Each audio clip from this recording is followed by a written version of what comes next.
भारत के वो राजा जिससे दुश्मन घबराते थे। नंबर 1, भारतीय राजाओं की बात चले और अयोध्या के श्री राम का बात ना आए, ऐसा हो ही नहीं सकता। राम राज्य की चर्चा आज भी होती है। श्री राम की लंका पर विजय वीरता का प्रतीक माना जाता है। नंबर 2, महान भारतीय राजाओं में महाभारत जैसे सबसे खतरनाक युद्ध जीतने वाले राजा युधिष्ठिर का भी नाम शामिल है, जिन्होंने राजसूत यज्ञ के जरिए पूरी पृथ्वी को जीतकर अपने नाम किया था।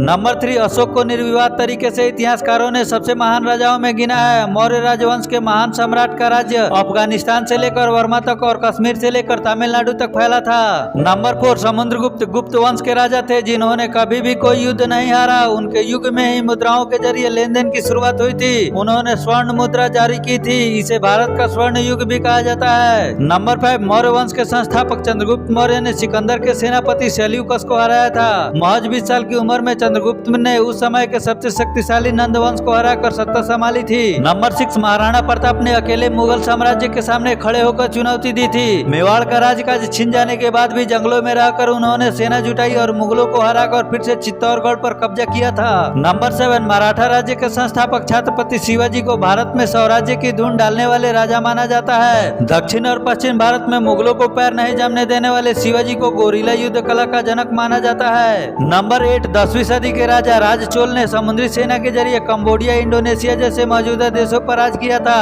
हिंद महासागर में उनकी अनुमति के बिना व्यापार नहीं होता था। नंबर 9, पृथ्वीराज चौहान को भारत का अंतिम हिंदू सम्राट माना जाता है। राज पिथौरा के नाम से मशहूर पृथ्वीराज चौहान ने मोहम्मद गौरी को 16 बार युद्ध में हराया था। उनकी हार के बाद ही दिल्ली पर मुस्लिम सत्ता कायम हुई थी। नंबर 10, हर्षवर्धन कुरुक्षेत्र के राजा थे, जिनके दौर को सांस्कृतिक और समृद्धि के हिसाब से गोल्डन एज माना जाता है। हर्षवर्धन के राज्य का जिक्र सबसे चर्चित चीनी घुमक्कड़ ह्वेनसांग ने भी अपनी किताब में किया है। महाराजा रणजीत सिंह ने मुगलों, अंग्रेजों और अफगानी पठानों के प्रभुत्व में सिख के दौर का साम्राज्य खड़ा किया था। उनके राज्य में पंजाब के अलावा जम्मू कश्मीर के साथ ही मौजूदा अफगानिस्तान के कई इलाके भी शामिल थे।